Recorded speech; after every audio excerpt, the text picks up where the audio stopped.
Vivimos en una época en que la libertad suele definirse con una sola idea, que nadie tiene derecho a decirnos cómo vivir, mucho menos qué hacer con nuestro cuerpo, pero ¿y si esa forma de pensar estuviera profundamente equivocada? ¿Y si existiera alguien que no solo tiene el derecho de decirnos cómo vivir, sino que además sabe mejor que nosotros lo que conduce a nuestro bien? En 1 de Tesalonicenses 4, el apóstol Pablo nos recuerda que seguir a Cristo no consiste simplemente en creer ciertas verdades, sino en aprender a vivir de una manera que agrade a Dios. ¿Pero qué significa eso? Hablemos de esto hoy.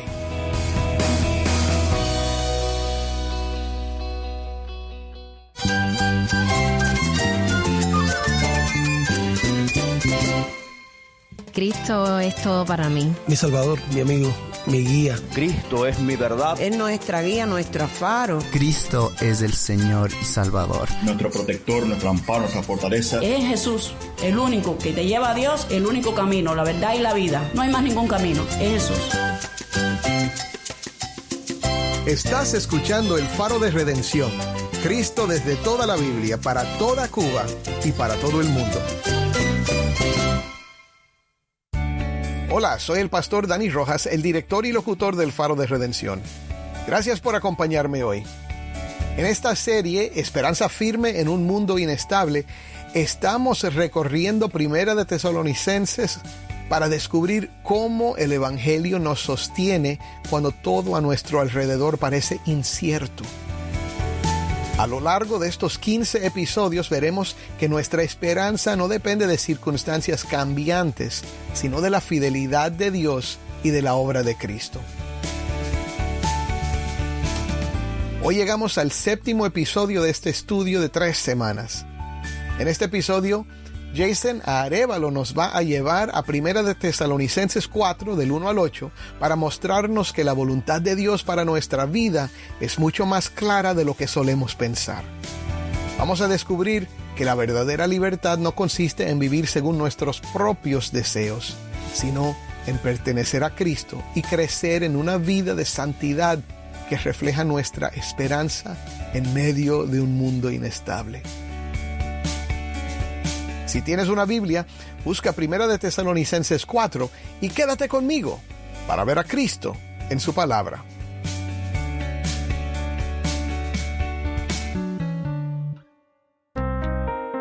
Vivimos en un tiempo en que muchos dicen, nadie tiene derecho a decirme qué hacer con mi cuerpo.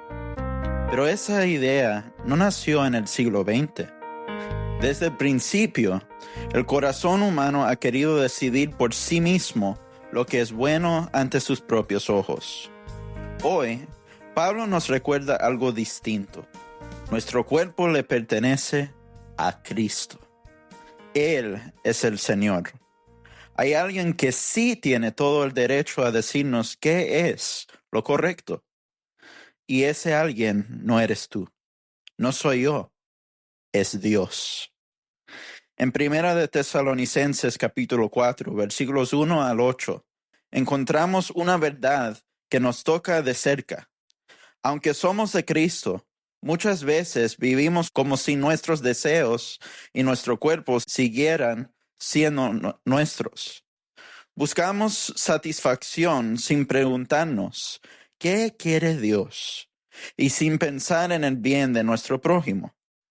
Pablo anima a los tesalonicenses a agradar a Dios cada día más y los llama a la santidad, sobre todo a apartarse de la inmoralidad sexual. Escucha conmigo el texto de hoy. Por lo demás, hermanos, les rogamos y les exhortamos en el Señor Jesús, que tal como han recibido de nosotros instrucciones acerca de la manera en que deben andar y agradar a Dios, como de hecho ya andan, así abunden en ello más y más. Pues ustedes saben qué preceptos les dimos por autoridad del Señor Jesús, porque esta es la voluntad de Dios, su santificación, es decir, que se abstengan de inmoralidad sexual. Que cada uno de ustedes sepa cómo poseer su propio vaso en santificación y honor, no en pasión degradante, como los gentiles que no conocen a Dios. Que nadie peque ni defraude a su hermano en este asunto, porque el Señor es el vengador en todas estas cosas, como también antes les dijimos y advertimos solemnemente. Porque Dios no nos ha llamado a impureza, sino a santificación.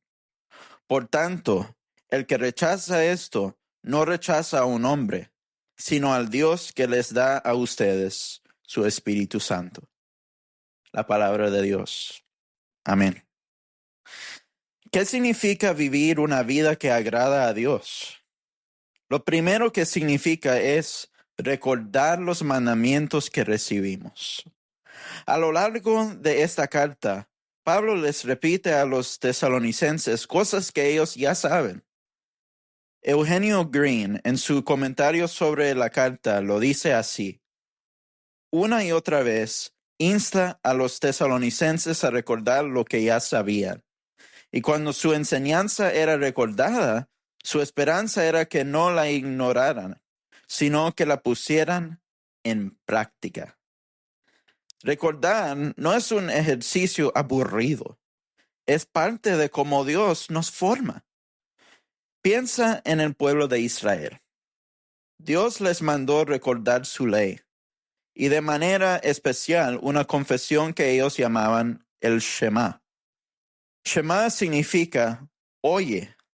En Deuteronomio capítulo 6, el versículo 4 dice así: Oye Israel, el Señor nuestro Dios, el Señor uno es.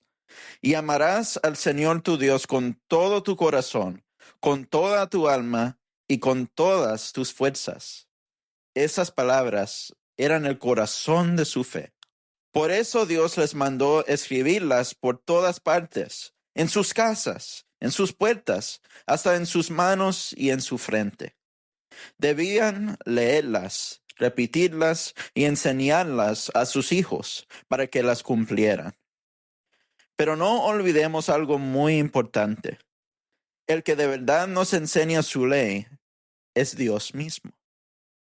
Esa es la promesa del nuevo pacto. Él escribe su ley en nuestro corazón. Por eso vivimos dependiendo de Él, porque solo Él puede hacerlo. Entonces, ¿qué significa vivir una vida que agrada a Dios? Lo primero es recordar los mandamientos que recibimos. Lo segundo es esto: buscar la santificación en nuestro cuerpo. Cuando Pablo habla aquí de inmoralidad sexual, usa una palabra griega, porneia, de donde viene la palabra pornografía. Tal vez sintamos la tentación de limitar esa palabra a un solo pecado, precisamente al pecado que nos ofende a nosotros y que condenamos. Pero la palabra es muy amplia. Abarca toda una serie de conductas sexuales indebidas. Recordemos también lo que enseñó Jesús acerca de la ley y el adulterio. El hombre que mira a una mujer con deseo ya es culpable de quebrantar ese mandamiento en su corazón. Así que esta palabra nos condena a más de nosotros de lo que pensamos. ¿Qué puede incluir esta palabra porneia? Los estudiosos nos dicen que abarca cualquier tipo de relación sexual fuera del matrimonio entre un hombre y una mujer. La fornicación, el adulterio, la homosexualidad, el incesto, la prostitución o el bestialismo. Y sin duda, podríamos añadir más pecados a esta lista. Creo que es importante que nos detengamos aquí un momento y hagamos un examen personal. Tal vez algunos de los que están escuchando este programa ahora mismo están atrapados en uno de estos pecados. Y la mayoría de nosotros, sin duda, conocemos a alguien que está profundamente enredado en alguno de ellos. Otros quizá estemos tentados a decir: esta palabra no me condena a mí. Esta lista no habla de mí. Pero recuerda las palabras de Jesús, mi hermano. El que mira a una mujer con deseo en su corazón ya es culpable de este pecado. Este pecado no se limita a las acciones del cuerpo, llega también a las disposiciones internas del corazón. Y la verdad es esta. Si de veras queremos enfrentar este pecado y encontrar remedio, tenemos que ir al corazón. Y ahí preguntar, ¿qué he creído como verdad? ¿He confiado en Cristo en esta área de mi vida? ¿Me he rendido a la obra de su gracia? Parte de esa obra es reconocer la inestabilidad que este pecado produce en nuestra vida y en el mundo que nos rodea. Produce inestabilidad en el matrimonio, inestabilidad en la manera en que nos tratamos unos a otros, inestabilidad en nuestro caminar en santidad. Y más aún, produce inestabilidad en las instituciones mismas que Dios estableció para que la sociedad florezca. Una de ellas es el lecho matrimonial. El autor de Hebreos lo dice así: honroso sea en todos el matrimonio y el lecho sin mancilla, pero a los fornicarios y a los adúlteros los juzgará Dios. Dios no quiere que seamos neutrales en este asunto. También debemos reconocer que este texto es un mandato. Es decir, tenemos que actuar conforme a lo que Pablo enseña. Pero al mismo tiempo, necesitamos la gracia de Dios para poder hacerlo. Como veremos más adelante, es por el Espíritu Santo que Dios nos da que somos capacitados para esto. ¿Y cuál es el lado positivo de este mandato? Si hemos de resistir la inmoralidad sexual, ¿qué debemos buscar? Somos llamados a vivir en santidad y en honor. Vivir en santidad significa vivir apartados, separados de los caminos de este mundo. Vivir en honor significa vivir con una conducta digna y respetable, lejos de la vergüenza que el pecado y la impureza sexual dejan pegada a nosotros. Y hay que subrayarlo otra vez. El único que puede darnos esa santidad y ese honor es Dios en Cristo. En el versículo 5, Pablo nos da una razón por la cual debemos evitar la impureza sexual, incluso cuando se manifiesta en pasiones de deseo. Y la razón es esta. Esa es la conducta que caracteriza al pagano, no al pueblo de Dios. En Tesalónica, los distintos cultos paganos no solo permitían esa conducta, sino que la fomentaban. Pero en la comunidad cristiana no es tolerable. Dicho esto, Pablo no dice que el creyente nunca enfrentará tentación. Lo que dice es que ya no debemos entregarnos a las pasiones de deseo como los que no conocen a Dios. La tentación puede permanecer, pero ya no es nuestro amo. Y sobre todo, ya no define nuestra identidad. Gracias a Dios. Y fíjate otra vez en algo notable. Pablo no solo condena la inmoralidad sexual que se ve por fuera, sino también las disposiciones internas que dan origen a esas conductas.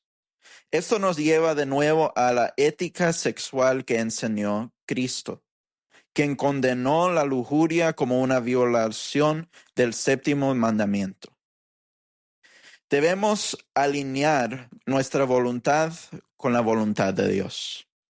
Pero esa conducta que agrada a Dios solo puede formarse cuando la gracia de Dios está obrando en nosotros y recibimos esa gracia por medio de la fe. Los antiguos hablaban de 3 partes de la fe: noticia, ascensus y fiducia en latín. Noticia se refiere a una fe que conoce. Ascensus se refiere a una fe que asiente y fiducia se refiere a una fe que confía.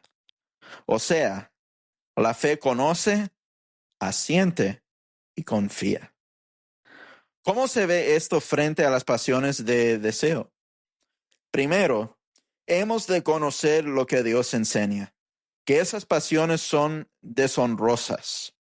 Volvemos a la ley de Dios para saber lo que Él pide. La ley es como un espejo. Nos muestra nuestro pecado y nos lleva a Cristo en arrepentimiento. Segundo, hemos de asentir a lo que Dios enseña, es decir, estar de acuerdo con Él. Cuando reconocemos que la lujuria es pecado, la rechazamos y nos aferramos a los pensamientos de la cruz, que decimos no a la lujuria y sí a Cristo. Y tercero, hemos de confiar en lo que Dios enseña. Cuando confiamos en su instrucción, estamos rechazando las narrativas modernas que confían en uno mismo para determinar lo que es bueno para nosotros para hallar placer. Y estamos confiando en que los caminos de Dios nos dan el placer más grande y verdadero. Esta fe de tres partes debe producir inevitablemente resistencia frente a esas pasiones. ¿Y si fallamos? Porque vamos a fallar. Entonces buscamos la gracia de Dios, que es nuestra en Cristo. Gracia para perdonar y gracia para cambiar. Gracia que nos limpia y nos perdona nuestros pecados. Y gracia que transforma el corazón para que crezcamos en santificación y vivamos vidas que agraden a Dios. En el versículo 6 parece revelarse la posible ocasión de estas palabras de Pablo. Porque cabe preguntarse, ¿se refiere a una persona en particular que cometió este pecado o a un grupo, a cualquiera que pudiera estar cometiéndolo? Sea cual sea el caso, todo indica que en esa congregación había inmoralidad sexual, manifestada en relaciones inapropiadas. Y aquí hay algo que debemos entender. El pecado sexual nunca afecta solamente a quien lo comete. Convierte a otra persona, creada a imagen de Dios, en un instrumento para nuestro deseo. Por eso Pablo habla de defraudar y perjudicar al hermano. Las consecuencias de este pecado eran claras y siguen siendo claras. Pablo, Silas y Timoteo escriben que el Señor es vengador de todo esto. Esta advertencia, como toda advertencia de las Escrituras, será atendida por el verdadero creyente. Y para el que no la atiende, esa incomodidad es algo que corresponde sentir. Permíteme decirlo de otra manera. Para el creyente, la advertencia es una oportunidad para volverse a Dios en fe. Para el incrédulo, esa misma advertencia se convierte en el medio por el cual se aparta y rechaza a Dios. Y en este punto debemos recordar la gracia constante del arrepentimiento. Lutero hablaba muchas veces de vivir una vida de arrepentimiento.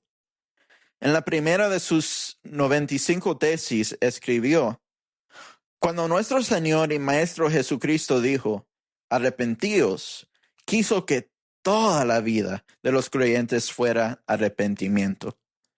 Quizá te encuentres hoy atrapado en el lazo de la inmoralidad sexual, en alguna de sus muchas formas. La respuesta apropiada del creyente es arrepentirse y hacerlo pronto. Cristo no vino solamente a perdonar lo que hemos hecho con nuestros cuerpos. También vino a reclamarnos por completo para Dios. Él murió y resucitó para que ya no vivamos gobernados por nuestros deseos, sino como personas que pertenecen a Él. Entonces, ¿qué significa vivir una vida que agrada a Dios? es recordar los mandamientos que recibimos, buscar la santificación en nuestro cuerpo y tercero, rechazar la impureza, no a Dios. En los versículos 7 y 8, Pablo nos recuerda cuál es el llamado del cristiano. Y quiero que esto te quede bien claro. Dios nunca llama a nadie a ninguna forma de inmoralidad sexual. Nunca. Al contrario, Dios nos llama a la santidad. Él nos escogió para vivir en fe, en amor y en esperanza. Y eso lo vemos en otras partes de estas cartas. Pablo dice que Dios nos llamó a su reino y gloria. En 1 de Tesalonicenses capítulo 2. Y en 2 Tesalonicenses capítulo 2 dice que Dios nos llamó a la salvación. Ese es tu llamado, mi hermano. Ahora, fíjate bien en lo que Pablo dice después. Si alguien rechaza esta enseñanza, no está rechazando a un hombre, está rechazando a Dios. Y eso no es cosa pequeña, porque según el texto, ese rechazo puede llegar a ser también un rechazo del Espíritu que Dios nos da. Por eso tenemos que tomar en serio el pecado de la inmoralidad sexual. Mira todo lo que este pasaje nos ha dicho de él. Es un pecado del cual el Señor es vengador. Es la conducta propia del que no conoce a Dios. Y rechazar esta enseñanza es rechazar a Dios mismo. Pablo, Silas y Timoteo no podían haberlo dicho con más claridad ni con más fuerza.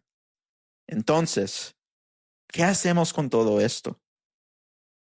Si queremos vivir una vida que agrade a Dios, tenemos que recordar las instrucciones que ya hemos recibido. Si queremos vivir una vida que agrade a Dios, tenemos que resistir la inmoralidad sexual. Si queremos vivir una vida que agrade a Dios, tenemos que resistir las pasiones del deseo. Si queremos vivir una vida que agrade a Dios, no debemos hacerle daño ni defraudar a nuestro hermano. Y si queremos vivir una vida que agrade a Dios, tenemos que rechazar la impureza y no rechazar a Dios. Pero escucha bien esto último. Nada de esto lo podemos hacer con nuestras propias fuerzas. Todo esto solo se puede vivir en el poder del Espíritu Santo. Y ese Espíritu es un regalo. Dios mismo lo da a todo el que ha puesto toda su esperanza, toda su fe en su Hijo, Cristo Jesús. ¿Has puesto tu fe en Cristo? Cristo es Señor sobre toda área de nuestra vida. Toda, incluyendo el área sexual. Y aquí su señorío se describe de una manera muy solemne. Él es vengador. Fuera de su gracia y de su evangelio, nosotros también habríamos sido objeto de esa venganza. Pero por esa misma gracia y por ese mismo evangelio, hoy somos librados de ella. Cristo es el que nos libra de la ira venidera. Ahora, tal vez todavía no has creído este mensaje. Si es así, escúchame bien. Dios envió a su Hijo Jesús al mundo porque el pecado era un problema que tenía que resolverse. Como dicen los credos antiguos, por nosotros y por nuestra salvación descendió del cielo. Jesús vino a vivir la vida que tú y yo nunca pudimos vivir. Una vida perfecta de pureza y obediencia. Fue crucificado y murió para el perdón de nuestros pecados. Resucitó de entre los muertos para nuestra justificación. Subió al cielo y ahí gobierna y reina hoy como rey. Y un día volverá en victoria. Apartará a unos para el gozo eterno con él y a otros para el castigo. Y todo aquel que conoce este mensaje, está de acuerdo con él y confía en él, es salvo. Puedes tener hoy una relación restaurada con Dios. Y si puedes creer, ya no tendrás que temer que Dios venga como vengador contra ti. Si has creído, Cristo te ha librado de esas consecuencias y tienes vida y mucho más en Él. Este es el Evangelio. Estas son las buenas nuevas. ¿Lo crees? Créelo. Amén. Soy el pastor Dani Rojas y esto es el Faro de Redención. Mi hermano, si hoy has comprendido que no te perteneces a ti mismo, sino a Cristo, entonces no endurezcas tu corazón. Confía en aquel que no solo perdona tu pecado, sino que también te da su espíritu para transformarte y capacitarte para vivir una vida que le agrade. Su voluntad no busca quitarte el gozo, sino llevarte al verdadero gozo. Oremos. Padre, hoy te damos gracias por estas promesas maravillosas. Padre, gracias por darnos un gozo que el mundo no puede entender. Es a través de tu Hijo, a través de la salvación, de tu Espíritu, de la comunión que tenemos contigo y los unos con los otros. Y Padre, gracias por hablarnos hoy directamente a esta área que necesitamos tanto oír. Padre, ayúdanos a vivir vidas que te agraden, a reconocer que somos tuyos, Señor, que pertenecemos a ti. Y Padre, hoy te pedimos por aquellas personas que todavía no han puesto su fe en Jesucristo. Te pido que hoy entreguen sus corazones, que hoy se arrepientan de sus pecados y pongan su fe en el único que los puede salvar, Cristo Jesús. En su nombre oramos. Amén.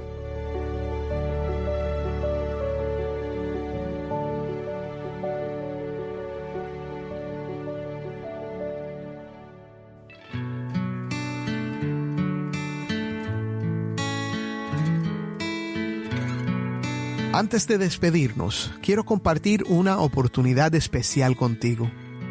El Faro de Redención provee más que palabras. Brilla la luz de esperanza para el pueblo cubano con el poder del Evangelio. Si nos escuchas fuera de Cuba, quiero que sepas que al apoyarnos, desempeñas un papel esencial para poder llevar el mensaje de salvación a quienes necesitan el Evangelio. Al invertir en este ministerio, nos permites llegar a más oídos, tocando vidas y teniendo un impacto duradero en un pueblo necesitado. Juntos podemos tejer una historia de transformación, compartiendo la luz de la fe con aquellos que más la buscan. Visita nuestro sitio web, elfaroderedención.org, y conviértete en un socio de este viaje. Tu inversión, sin importar el monto, tiene el poder de llevar un cambio positivo a Cuba.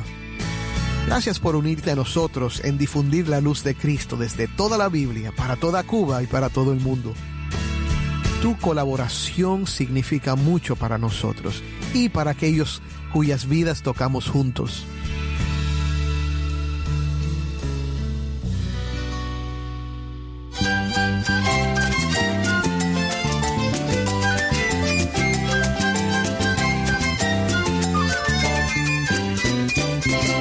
Soy el pastor Dani Rojas. Te invito a que me acompañes mañana en esta serie Esperanza Firme en un Mundo Inestable. El Faro de Redención. Cristo desde toda la Biblia para toda Cuba y para todo el mundo.